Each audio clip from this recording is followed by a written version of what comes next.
Good morning students, నేను మీ Ganesh sir. ఇక్కడ మనకి టెక్స్ట్ బుక్ ఓరియంటెడ్ క్లాసెస్ అనేది నిర్వహించడం జరుగుతుంది. ఇది 6th క్లాసు సెమిస్టర్ 1 బుక్. ఇది సెమ్ 1 బుక్. ఇది సంఖ్యలతో ఆడుకుందాం. ఇది అధ్యాయం 3 థర్డ్ లెసన్. ఇది సంఖ్యలతో ఆడుకుందాం, ప్లేయింగ్ విత్ నెంబర్స్. ఓకే, ఒక 6 గోళీలు తీసుకోవడం జరిగింది. ఈ 6 గోళీలు తీసుకుని మనము ఏ విధంగా చేయాలో ఒక్కసారి చూద్దాం. ఈ క్లాసెస్ చెప్పే విధానం మీ అందరికీ నచ్చినట్టయితే లైక్ చేయండి, సబ్స్క్రైబ్ చేయండి. అదేవిధంగా పక్కనే ఉన్న బెల్ ఐకాన్ క్లిక్ చేసినట్టయితే నేను అప్లోడ్ చేసే ప్రతి వీడియో కూడా మీకు నోటిఫికేషన్ రూపంలో రావడం జరుగుతుంది.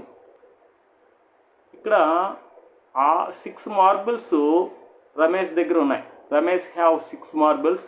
వీటిని ఒక రోకి ఒకటి చొప్పున చూడండి. ఇక్కడ ఏం చేస్తున్నాడు, 6 రోస్లో మనకి ఒక్కొక్కటి చొప్పున పెట్టడం జరిగింది. అంటే ప్రతి అడ్డు వరుసలో ఒక గోళీ ఉంది. నెక్స్ట్ అడ్డు వరుసల సంఖ్య ఎన్ని ఉన్నాయి, ఇక్కడ 6 ఉన్నాయి. మొత్తం గోళీల సంఖ్య number of marbles equal to 1 6 అంటే ఒక రోలో ఉన్నటువంటి మార్బుల్స్ ఎన్ని రోస్ ఉన్నాయో 6 రోస్ ఉన్నాయి. 1 6 6. అదేవిధంగా చూడండి, ఇక్కడ ప్రతి రోకి ఉన్నటువంటి మనకి రోస్ నెంబర్ ఆఫ్ రోస్ ఏమో 3. ప్రతి రోలోని ఉన్న మార్బుల్స్ ఏమో 2. 2 3 6. అంటే ఈ 6ని ఏ విధంగా రాస్తున్నాడు, ఫస్ట్ 1 6 అని రాశాడు, తర్వాత 2 3 అని రాశాడు. అంటే ఆ 6 మార్బుల్స్ని మనము రోకి ఒకటి చొప్పున 6 రోస్లో పెట్టాడు, రోకి 2 చొప్పున 3 రోస్లో పెట్టాడు. అదేవిధంగా రోకి 3 చొప్పున 2 రోస్లో పెట్టడం జరిగింది. అంటే 6కు ఉన్నటువంటి ఫ్యాక్టర్స్ అన్నిటినీ కూడా ఇక్కడ మనకి తెలియజేయడం జరిగింది అనమాట. ఓకేనా.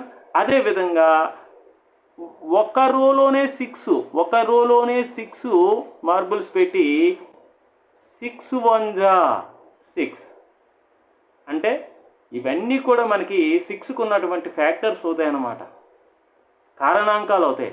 6కు ఉన్నటువంటి కారణాంకాలను తెలియజేయడం కోసం మనకి ఈ విధంగా రాయడం జరిగింది. చూడండి, 6ని 1 6 2 3 3 2 6 1. అప్పుడు 6కు ఉన్నటువంటి ఫ్యాక్టర్స్ ఏమవుతాయి, ఫ్యాక్టర్స్ అంటే కారణాంకాలు. 1 ఒక కారణాంకం, 2 ఒక కారణాంకం, 3 ఒక కారణాంకం, 6 ఒక కారణాంకం. మొత్తం 4 కారణాంకాలు రావడం జరిగిందనమాట. ఓకే, ఇక్కడ మనకి చూసినట్టయితే 1 2 3 మరియు 6కి ఖచ్చితమైన భాజకాలు, అంటే ఖచ్చితంగా డివిజిబుల్ చేసే నెంబర్స్ అనమాట. Exactly divisible by 6.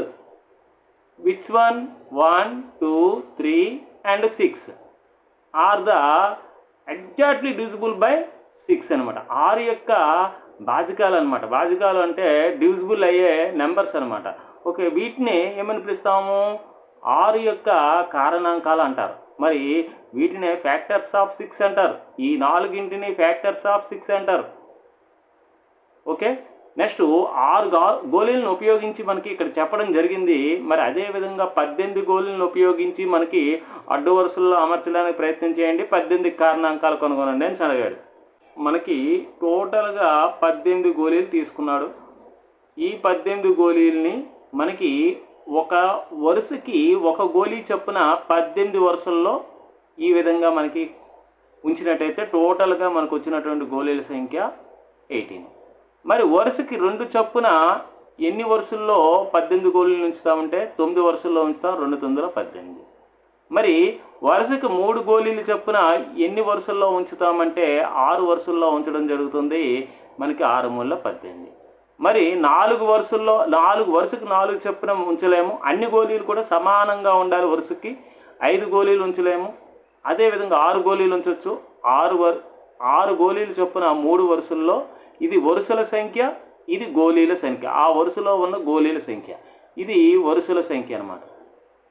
ఓకే, ఇప్పుడు 6 3 18. మరి అదేవిధంగా గోళీల సంఖ్య వరుసకి 9, ఒక్కొక్క వరుసకి అంటే వరుసల సంఖ్య 2, 9 2 18. అదేవిధంగా 18 1 18. ఈ విధంగా గోళీలు ఒక వరుసలో ఉన్నటువంటి గోళీల సంఖ్య 1, ఈ వరుసలో ఉన్నటువంటి గోళీల సంఖ్య 2, ఈ వరుసలో ఉన్నటువంటి గోళీల సంఖ్య 3, ఈ వరుసలో ఉన్నటువంటి గోళీల సంఖ్య 6, ఇక్కడ వరుసలో ఉన్నటువంటి గోళీల సంఖ్య 9, ఇక్కడ వరుసలో ఉన్నటువంటి గోళీల సంఖ్య 18. అంటే 18 గోళీలు ఒక వరుసలో ఉంటాయి. ఎన్ని వరుసలు అలాంటివి? ఒక వరుస. 9 గోళీలు ఒక్కొక్క వరుసలో ఉంటాయి. ఎన్ని వరుసలు? 2 వరుసలు. 6 గోళీలు ఒక్కొక్క వరుసలో ఉంటాయి, 3 వరుసల్లో. 3 గోళీలు ఒక్కొక్క వరుసలో ఉంటాయి, 6 వరుసల్లో. 2 గోళీలు ఒక్కొక్క వరుసలో ఉంటాయి, 9 వరుసల్లో. ఒక్కొక్క గోళీయే ఉంటుంది ఒక వరుసలో, అలాంటి 18 వరుసలు. అంటే ఈ లైన్ అయినా మనకి 18 యొక్క ఫ్యాక్టర్స్ అవుతాయి అన్నమాట. 18 కారణాంకాలు. ఆ కారణాంకాలు ఏమిటి? 1, 2, 3, 6, 9 మరియు 18. చూడండి, ఇక్కడ 18 యొక్క కారణాంకాల్లో ఖచ్చితంగా 1 అనేది ప్రతి సంఖ్యకి కారణాంకం అవుతుంది. నెక్స్ట్ అదే సంఖ్య కూడా కారణాంకం అవుతుంది.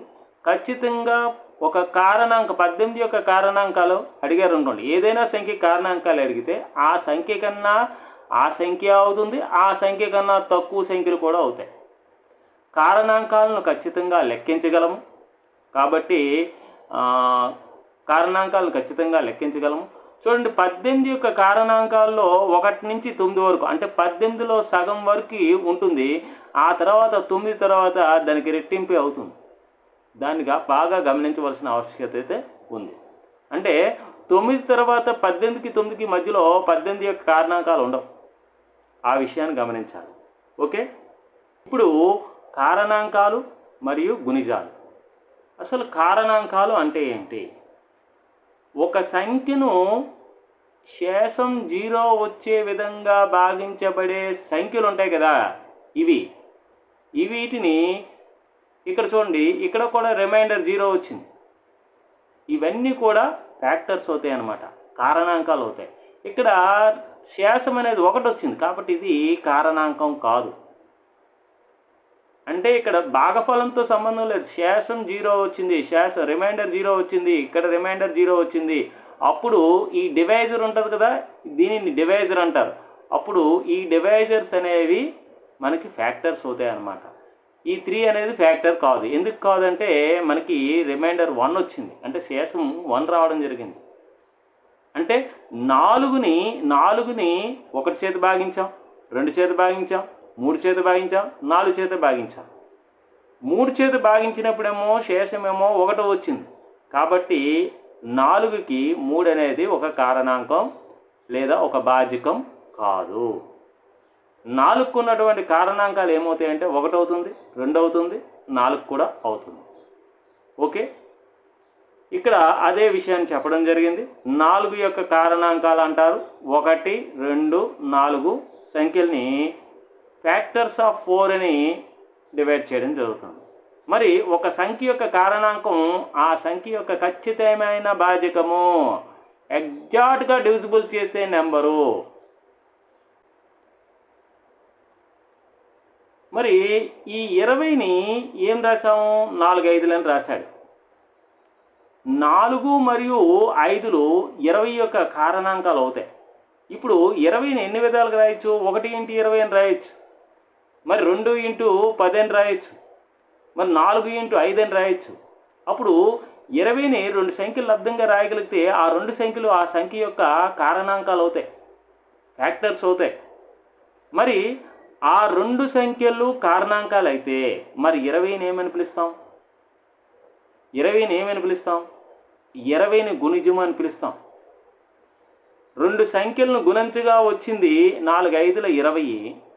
ఆ 20 అనేది గుణిజం అవుతుంది. దేనికి గుణిజం అవుతుంది? 4 యొక్క గుణిజం అవుతుంది, 5 యొక్క గుణిజం అవుతుంది. మరి 4 యొక్క గుణిజాలు రాయమంటే ఏం చేస్తావు? 4 1 4, 4 2 8, 4 3 12, 4 4 16, 4 5 20 వచ్చిందా లేదా? 4 యొక్క గుణిజం. మరి 5 యొక్క గుణిజాలు అడిగితే ఏం చేస్తావు? 5 యొక్క గుణిజాలు అడిగితే 5 1 5, 5 2 10, 5 3 15, 5 4 20 వచ్చిందా లేదా? 5 యొక్క గుణిజాలు ఇవి. అంటే 4 5 20లో 20ని గుణిజం అంటారు. ఈ 4 5 అనేది ఏమవుతాయి? ఖచ్చితంగా కారణాంకాలు అవుతాయి. ఒక సంఖ్య 20, దాని కారణాంకాలకు గుణిజం అని మనం చెప్పవచ్చు అనమాట. ఒక సంఖ్య అనేది ఇక్కడ 20 అనమాట. దాని కారణాంకాలు అంటే 4, 5కు ఈ 20 అనేది ఏమవుతుందంటే గుణిజం అని చెప్పవచ్చు అనమాట. అదే విషయాన్ని చెప్పాడు ఇక్కడ ఈ స్టేట్మెంట్. ఒక సంఖ్య దాని కారణాంకాలకు గుణిజం అని మనం చెప్పవచ్చు. చాలా మోస్ట్ ఇంపార్టెంట్. ఇక్కడ ట్రూ ఆర్ ఫాల్స్లో మనకి ఇవ్వడానికి ఛాన్స్ ఉంది. మనకి కన్ఫ్యూజ్ అవ్వకుండా చాలా జాగ్రత్తగా నేర్చుకోవాలి ప్రతిదీ కూడా. ఓకే, ఇక్కడ చూసినట్టయితే చూడండి 3 యొక్క గుణిజాలు చూడండి. ఇక్కడ 3 ఒకసారి కలపబడింది 3, 3 2 సార్లు కలపబడింది 6, 3 3 సార్లు కలపబడింది 9, 3 4 12, 3 5 15. అంటే 3 6 9 12 15 3 యొక్క గుణిజాలు అంటాం. మరి 3 యొక్క గుణిజాలు గుణకాలు జాబితాను 18, 21, 24 ఇలా కొనసాగించవచ్చు. 3 5 15, 3 6 18, 3 7 27, 3 8 24. అంటే గుణిజాలు అనేవి 3 కంటే ఎక్కువ.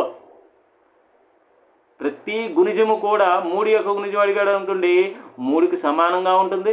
3 కన్నా ఎక్కువ సంఖ్యలు రావడం జరుగుతుంది. 3 2 6, 3 3 9, 3 4 12 ఇలా రావడం జరుగుతుంది. ఎన్ని ఉంటాయంటే ఆ జాబితాను లెక్కించలేము. కాబట్టి కొనసాగుతూ అనంతం లేకుండా ఉంటాయి. 4 యొక్క గుణిజాలు ఈ జాబితాను కొనసాగుతూ అనంతంగా ఉంటాయి, అంతం లేకుండా ఉంటాయి అని అంటున్నాడు. అంటే గుణిజాలు అనేవి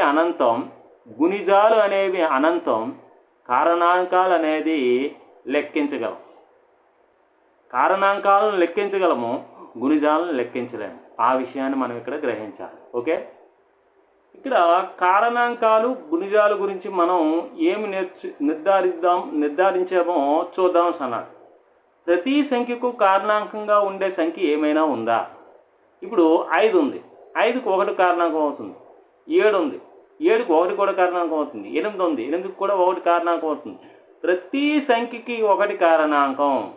1 is a factor of every number అని మనం చెప్పవచ్చు. We say that 1 is a factor of every number. ప్రతి సంఖ్యకి 1 అనేది ఫ్యాక్టర్ అవుతుంది.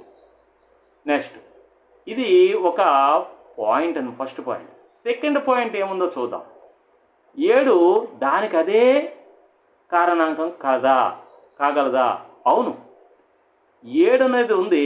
7ని ఎలా రాయొచ్చు? 1 × 7 అని రాయొచ్చు. అప్పుడు 7కి 1 కారణాంకం అవుతుంది, 7 కారణాంకం అవుతుంది. అదేవిధంగా 18 ఉంది, 18కి 1 × 18 అని రాయొచ్చు. అప్పుడు 1 అనేది కారణాంకం అవుతుంది, 18 కారణాంకం ఉంటుంది. అంటే 18కి 18 కారణాంకం, 7కి 7 కారణాంకం, 6కి 6 కారణాంకం. ప్రతి సంఖ్యకు అదే సంఖ్య కారణాంకం అవుతుంది. ప్రతి సంఖ్యకు దానికి అదే కారణాంకం అవుతుంది.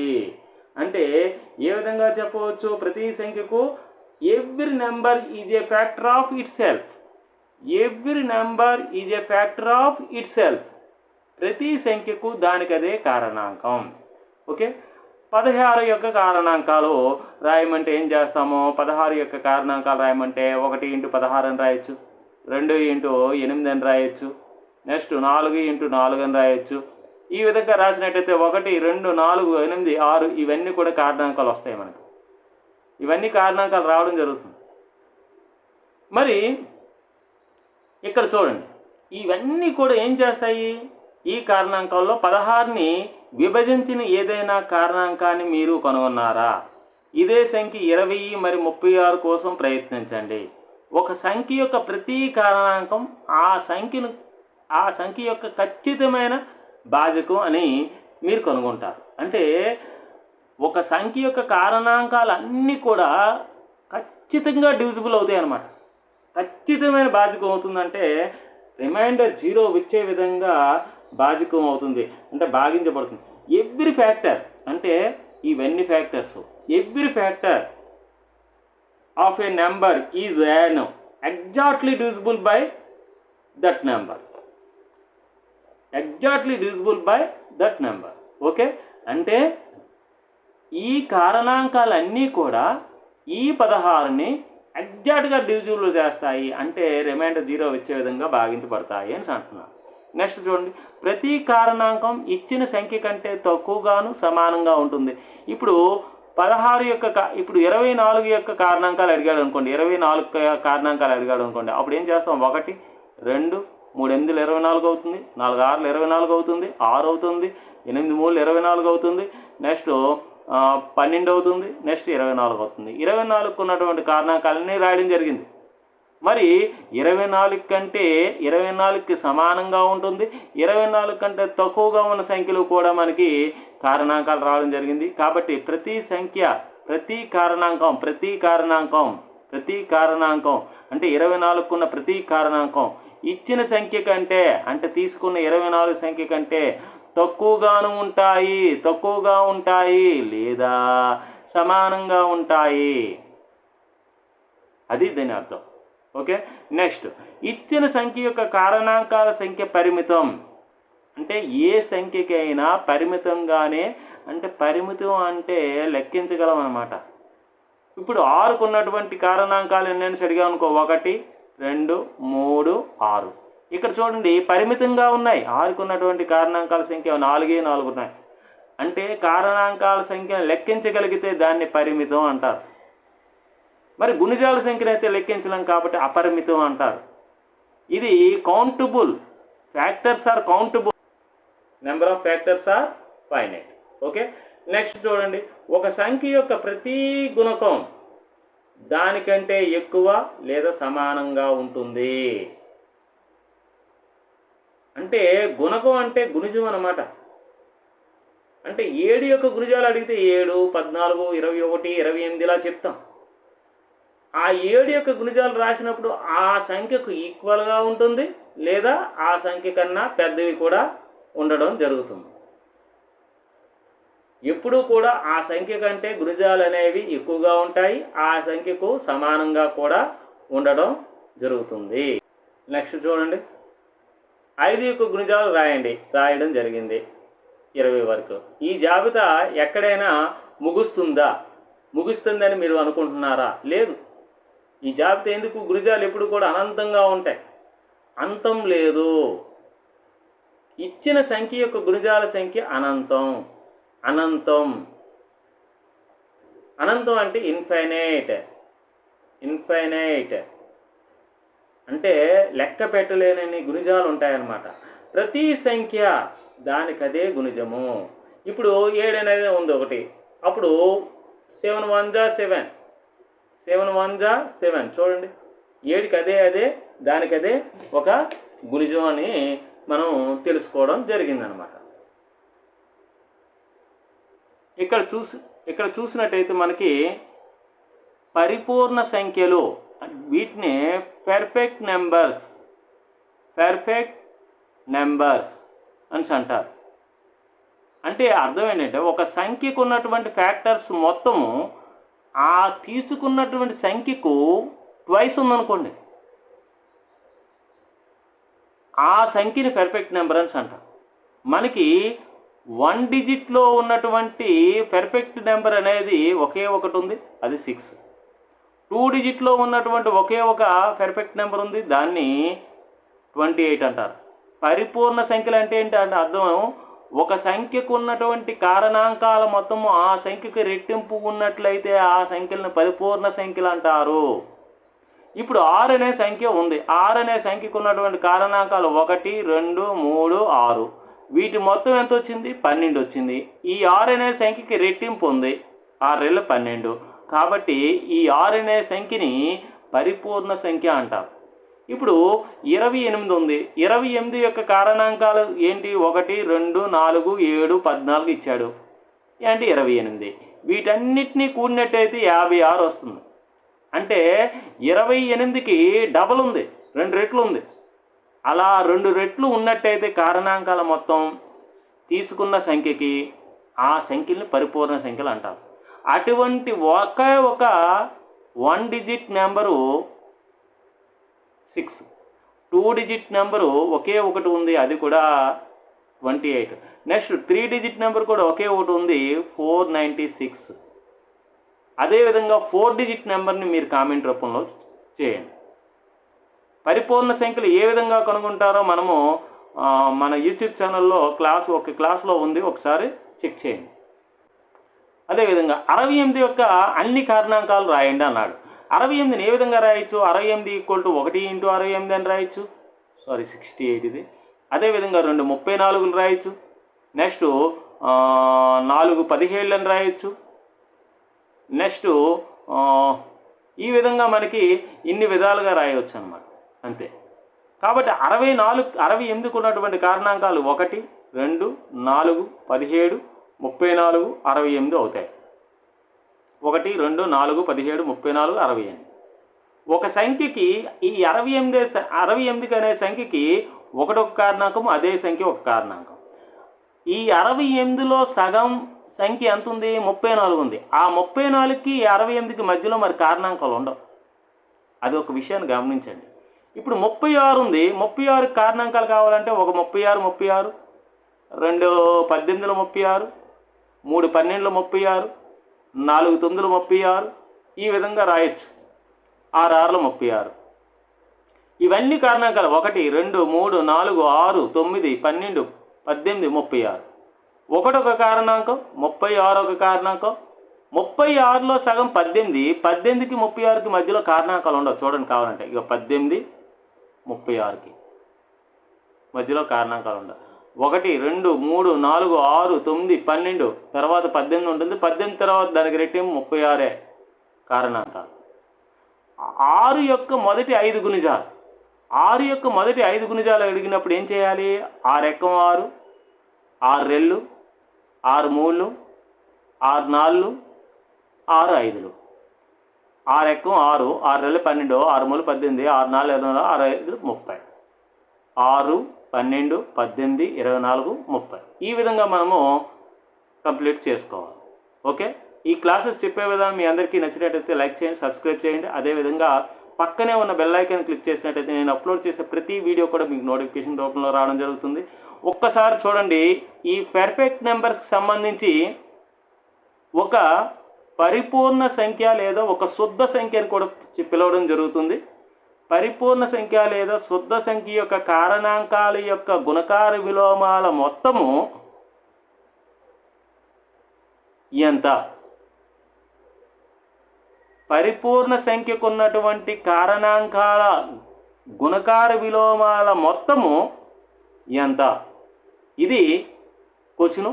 ఈ క్వశ్చన్కి ఆన్సర్ అనేది మీరు కామెంట్ రూపంలో తెలియజేయండి.